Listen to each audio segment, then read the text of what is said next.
Hey, coucou tout le monde et on se retrouve aujourd'hui pour une nouvelle vidéo, une vidéo que j'ai pas faite depuis très longtemps. Et ça fait grave bizarre de voir que je l'ai pas fait depuis très longtemps.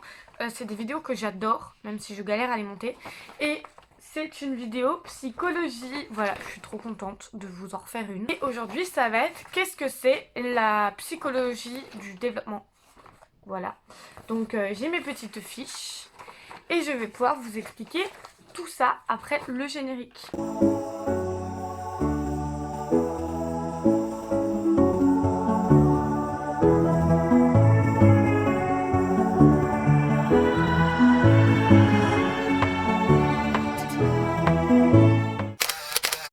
Donc du coup, comme d'habitude, je m'excuse d'avance si je lis un peu trop souvent mes feuilles, mais je préfère les lire que vous dire des bêtises.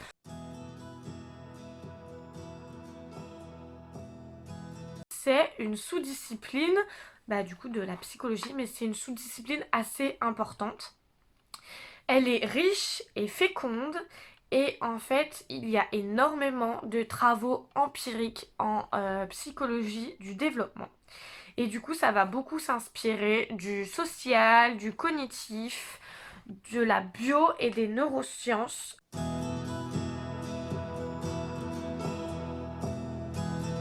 C'est la psycho de l'enfant. En gros, elle décrit et elle explique l'enfant et son fonctionnement, ses milieux et son évolution. C'est aussi de la psychologie génétique et c'est du coup de l'étude de la genèse, l'origine de l'intelligence et de ses aspects évolutifs, entre guillemets. Enfin non, même pas entre guillemets, c'est de ses aspects évolutifs. C'est aussi l'étude des fonctions mentales par leur mode de formation et du coup par les développements de l'enfant, tout ce qui est génétique mais aussi non génétique dans le développement de l'enfance.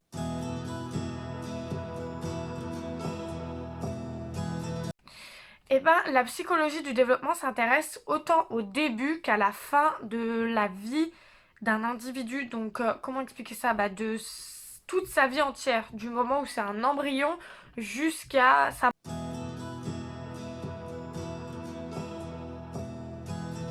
Alors son origine est en début du XXe siècle, en Amérique du Nord, en Angleterre, en France et en Suisse. Et en 1960, il y a eu une étude sur l'enfant et en partie sur l'ado. Et les précurseurs sont Alfred Binet. Alfred Binet, il est né en 1857 et il est mort en 1911.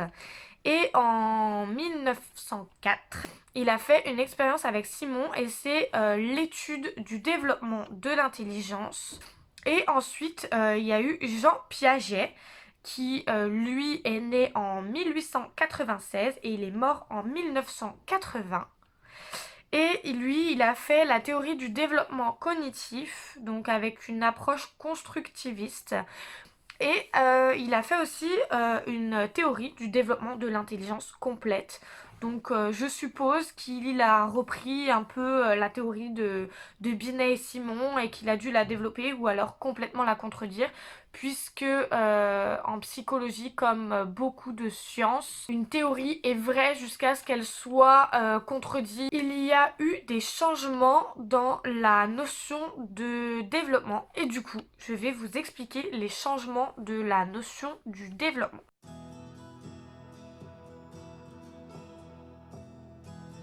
Classiquement, c'était l'enfant et la période du développement de l'enfance, donc avec des gains, que ce soit valeurs, normes, que ce soit tout ce qui permet le développement de l'enfant, donc l'éducation, tout ce qui englobe l'enfance. Voilà. Et il y avait une finalité, c'était la maturité.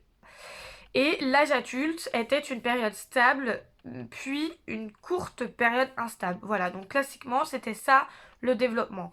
L'enfance, donc sa période de développement avec tout ce qui s'ensuit, l'apprentissage, l'éducation, les normes, les valeurs, tout ça, tout, des tonnes d'expériences, mais même que ce soit tout simplement le langage, c'était un développement, tout, vraiment tout, l'enfant, de toute façon, l'enfant, il part pas de rien, mais entre guillemets, tout ce qui change de l'embryon jusqu'à l'adulte.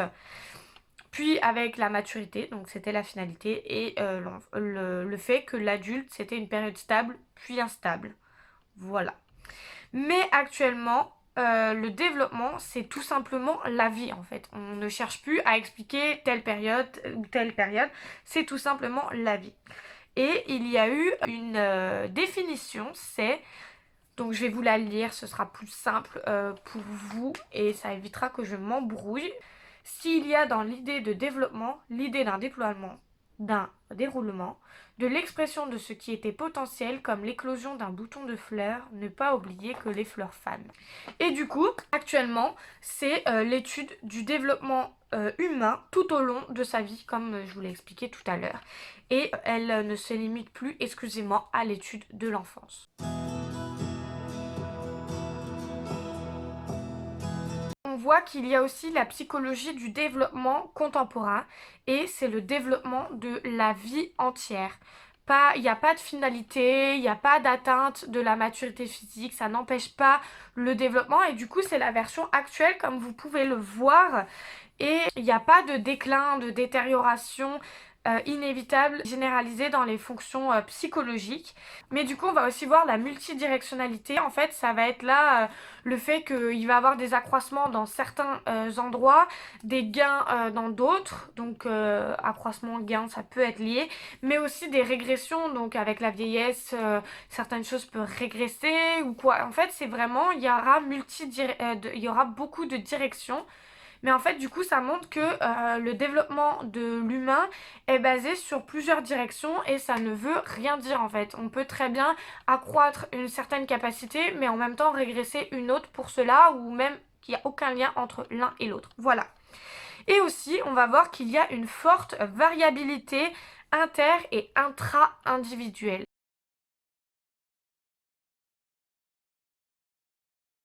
Pour l'étude du développement humain, qu'est-ce qu'on va faire?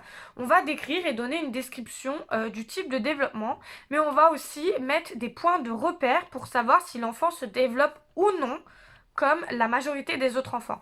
Mais attention, ces repères ne sont que des repères indicatifs, ça ne veut rien dire. Le repère du développement du langage est par exemple aux alentours des 1 an. Mais ça ne veut rien dire. Par exemple, il y a des enfants qui vont très bien parler alors qu'ils ont appris à parler à 1 an et demi ou à 6 mois, ou j'exagère peut-être. Mais c'est un repère indicatif. Et du coup, le repère indicatif du langage est 1 an. Voilà.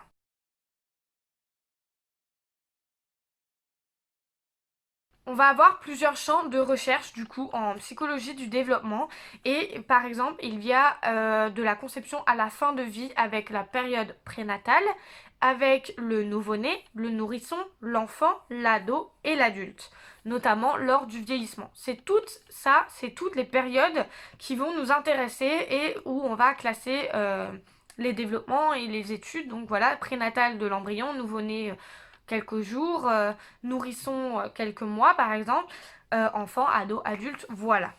Il va y avoir du coup des différences inter-individuelles lors de ces changements. De la conception à la fin de vie, il y a forcément des changements. On va aussi voir les champs de recherche sur les enfants porteurs de handicap et du coup les troubles du développement chez les personnes en situation de handicap.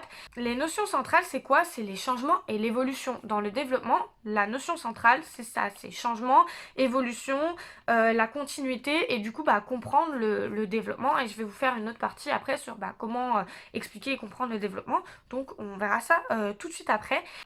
Et du coup, on va étudier scientifiquement les phénomènes de changement, de continuité, qui marquent la vie et les facteurs qui continuent et qui influencent ces phénomènes.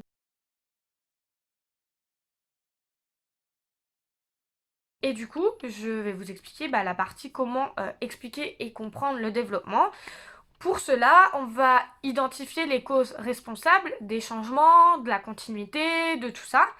Et on va essayer de comprendre ces facteurs qui permettent la continuité, le développement et le type de développement. Et du coup, on va décrire les étapes qui font le développement, qui font l'organisation de comportements, genre la genèse des comportements, les troubles, les transfusions, comprendre les fonctions psychologiques qui sont associées aux étapes du développement qui vont changer ou qui vont permettre une certaine continuité, et on va les décrire, les expliquer et notamment avec une base de comportement Donc on va vraiment étudier tous les comportements, les changements, tout vraiment, et pour avoir une étude très complète et très expliquée au final, parce que sinon elle ne sert pas à grand chose. Pour expliquer et comprendre tout ce que je vous explique en développement, les champs de recherche, l'étude du corps, du développement humain, tout ça, on va s'intéresser à des changements. Et on va s'intéresser à quels changements? Au changement de fonctionnement mental avec le cognitif, le social, le moteur, sensoriel et affectif. On va aussi faire une étude des aspects visibles au fonctionnement, par exemple à travers les comportements moteurs et verbaux, ce qui vont permettre de, comme je vous le disais, d'expliquer et de comprendre et de pouvoir décrire les étapes du développement. On va s'intéresser à ça. En plus, on va avoir une nouvelle technique d'enregistrement de l'activité cérébrale. Donc les parties du cerveau vont être impliquées dans la réalisation d'une tâche. Et par exemple, les nouvelles techniques sont les électrodes. Et on va comparer. Pour expliquer, décrire et comprendre ces changements, on va aller les comparer avec d'autres groupes d'individus, avec tout va être comparé et on va étudier l'évolution dans le temps. Et du coup, on va aussi pouvoir comparer dans le temps.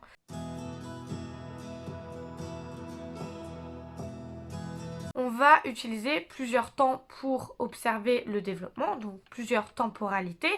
Comme je viens de vous le dire, avec le fait d'étudier l'évolution dans le temps, c'est une temporalité. Et du coup, on va voir qu'il y a le développement phylogénétique. C'est le temps de développement d'une espèce, l'apparition du langage, par exemple. Et la phylogénèse, c'est une grande échelle de temps, une évolution des espèces sur des millions d'années, par exemple des poissons aux primates. Donc là, ça va être une étude vraiment très longue. On va aussi voir qu'il y a le développement ontogénétique, c'est le développement de temps d'une vie. Voilà, par exemple, on va voir la définition de ontogénèse, c'est l'évolution individuelle, le développement individuel des membres de chaque espèce de la conception à la mort. Et le développement microgénétique, c'est le temps d'une acquisition, par exemple, la capacité de pouvoir lire. Et du coup, c'est fait avec des périodes critiques. Et la microgénèse, c'est une situation d'apprentissage, le développement d'une conduite ou d'une habilité particulière en semaines, mois ou années. Et à court terme du coup, parce que c'est pas tout le long de la vie en fait. Par exemple, apprendre à lire, ça peut durer quelques mois ou quelques semaines, quelques mois ou quelques années, sans forcément être à très long terme, vu que c'est pas tout le long de notre vie. Et il y a aussi la macrogénèse dans cette étude-là, dans le développement microgénétique, il y a aussi la macrogénèse, et c'est le développement d'une activité sur une plus longue période. Exemple, marcher chez le bébé.